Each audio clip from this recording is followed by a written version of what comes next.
дар ин дарс шумо дохил намудан ва таҳрири матнро меомӯзед. чӣ тавре ки маълум аст, ҷумла бояд бо ҳарфи калон сар шавад. барои ҳосили ин матлаб, ҳангоми чидани ҳарфи аввал тугмачаи шифтро пахш намоед.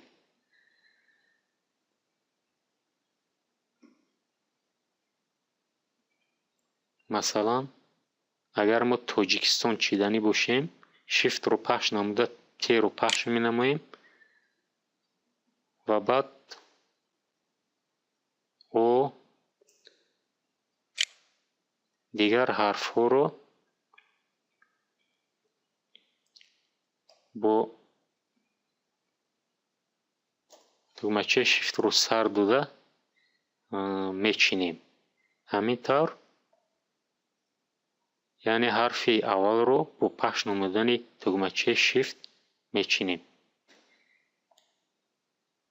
баъзе истифодабарандагоне ҳастанд, ки агар Тоҷикистонро бо ҳарфҳои калон навиштанӣ бошанд, яъне бо ҳарфҳои хурдии калон, онҳо тугмачаи шифтро пахш намуда истода бо як даст бо дасти дигар Тоҷикистонро мечинанд, ки ин тарзи нодурусти чидани ҳарф мебошад. агар мо калимаро бо ҳарфҳои калон чиданӣ бошем ё матнро бо ҳарфҳои калон чиданӣ бошем,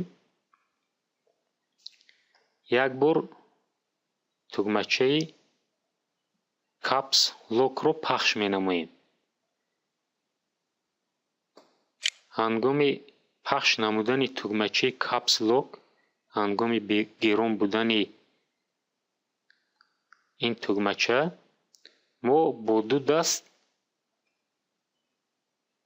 калимаро мечинем. чӣ тавре ки шумо дидед, калимаи мо бо ҳарфҳои калон чида шуд.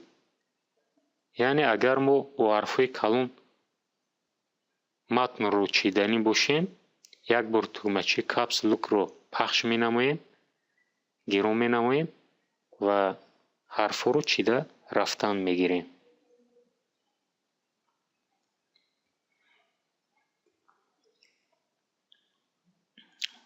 барои ба сатри нав гузаштан, мо ҳарфҳоро чида рафтан мегирем ва барнома худаш ҳарфҳоро, калимаҳоро ҷобаҷо гузошта ба сатри нав мегузарад. яъне ба мо зарурат нест, ки вақт аз оне ки дар охири сатр омадем, тугмачаи энтерро пахш намуда ба сатри нав гузарем ҳангоми чидани ҳарф. то сархати мо тамом нашавад, мо тугмачаи энтерро пахш наменамоем. барои гузаштан ба сархати нав, тугмачаи энтерро пахш менамоем. ҳамин тавр. агар мо хоҳем, ки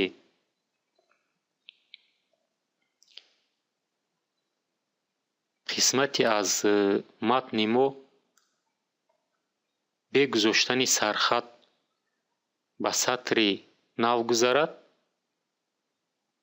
мо тугмачаи шифтро пахш намуда истода тугмачаи энтерро пахш менамоем. ҳамин тавр чӣ хеле ки шумо мушоҳида кардед, матни мо аз қисмати калимаи ки ба сатри нав гузашт, аммо сархат ҳосил нагардид. барои дигар намудани матн, аввал мо бояд онро ҷудо намоем. барои ҷудо намудани калима, тугмачаи мушакро ба болои он ду бор тез-тез пахш менамоем. масалан, калимаи рӯйхатиро ҷудо намудан хоҳем, ду бор ба болояш нишондиҳандаи мушакро тез-тез пахш менамоем ва ҳамин тавр калимаи рӯйхатӣ ҷудо карда шуд. барои ҷудо намудани сатр, нишондиҳандаи мушакро ба тарафи чапи сатр қарор дода, онро пахш менамоем. масалан мо хоҳем ки ман ҳамин сатрро ҷудо намоем. нишондиҳандаи мушакро ба тарафи чапи он оварда онро пахш менамоем як бор. ҳамин тавр мо ҳамин сатрро ҷудо намудем.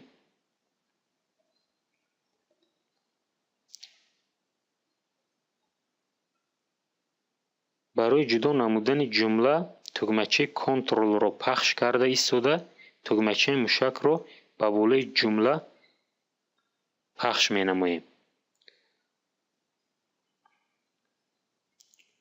фарз мекунем ҳамин ҷумларо мо ҷудо карданӣ бошем. тугмачаи контролро пахш намуда нишондиҳандаи мушакро як бор ба болои он пахш менамоем. ҳамин тавр ҷумларо мо ҷудо намудем, яъне аз калимаи андозаи то нуқта ҷудо карда шуд.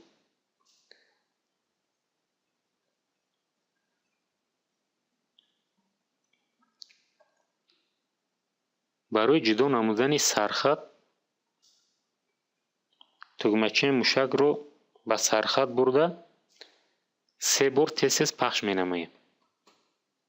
ҳамин тавр мо сархатро ҷудо менамоем. нишондиҳандаи мушакро ба болои сархат мебирем ва онро 3 бор тез пахш менамоем. ҳамин тавр мо сархатро ҷудо менамоем. тарзи дигари ҷудо намудани сархат нишондиҳандаи мушро ба тарафи чапи сархат оварда онро 2 бор пахш менамоем.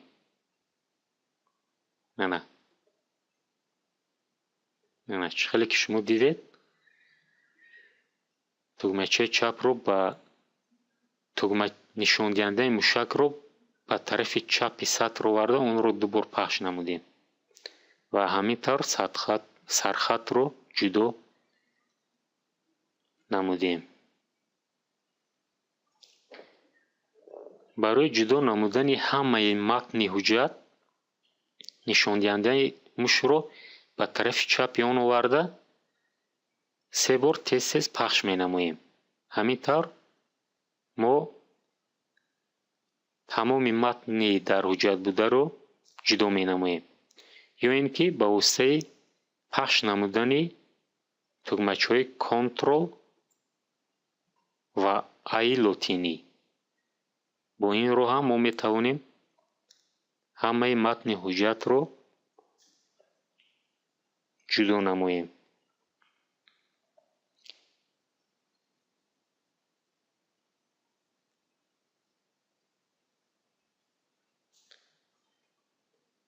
матни ҷудо намударо мо метавонем бибурем, нусхагирӣ кунем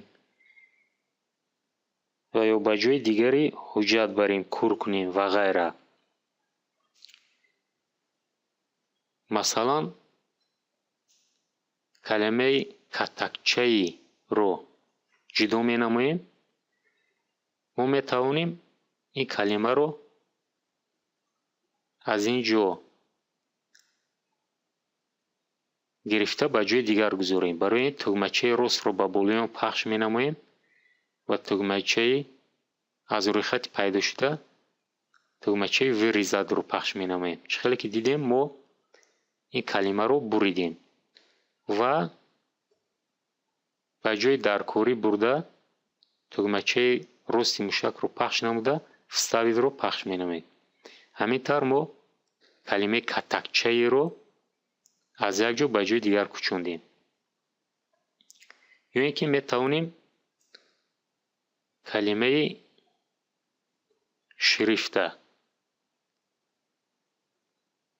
ҷудо намоем, тугмачаи ростро пахш намоем ва аз рӯи хати пайдошуда тугмачаи копироватро пахш намоем ва дар ҷои даркорӣ гузошта тугмачаи ростро пахш намуда тугмачаи вставидро пахш намоем. ё ин амалро ба воситаи тугмачаҳое ки дар лавҳачаи гурӯҳи буфер админа ки дар вкладкаи главная мавҷуд аст иҷро намудан мумкин аст. яъне чихеле ки мо қайчӣ намудем, нусхабардорӣ намудем ва онро мондем, инҷо ҳам ин тугмачаҳо мавҷуд ҳастанд ки ба воситаи инҳо метавонем мо ин амаламонро иҷро намоем. ё ин ки ба воситаи тугмачаҳои чихеле ки ба истилоҳ мо мегӯем клавиша бо пахш намудани тугмачаи контрол бо ҳамроҳии ҳарфи лотинии К мо метавонем калимаро нусхабардорӣ намоем ва ба воситаи пахш намудани тугмачаи контрол бо ҳамроҳии ҳарфи лотинии В калимаро гузорем. ё ин ки ба воситаи пахш намудани тугмачаи контрол ва инсерт мо калимаи ҷудокардаро нусхабардорӣ намоем ва ба воситаи пахш намудани тугмачаҳои шифт ва инсерт мо нусхаи калимаи бардоштаамонро ба ҷои дигар гузорем. инҳоро шумо дар компютери худатон дида мебароед.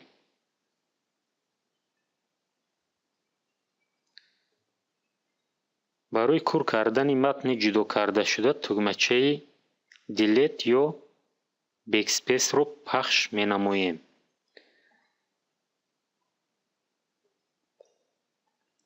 тугмачаи Delete ва Backspace ин тугмачаҳо барои кур намудани матн хизмат менамоянд. хачаро дар матн мегузорем.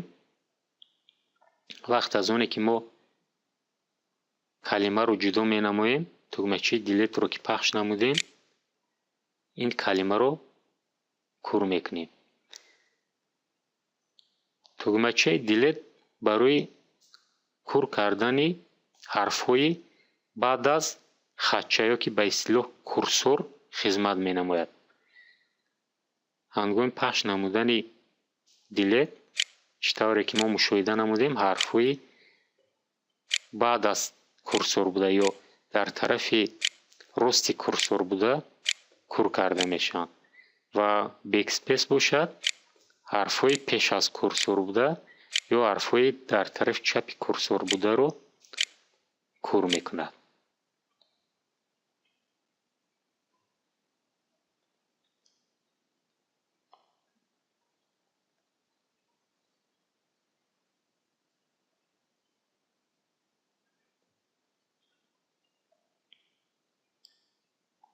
инак шумо дар ин дарс чӣ тавр чидани матн, сохтани сархати нав, дар матн гузарондани амалиёти кӯчонидан, нусха гирифтан, ҷойивазкунӣ ва кур карданро омӯхтед. бо ҳамин дарси навбатии мо ба итмом расид.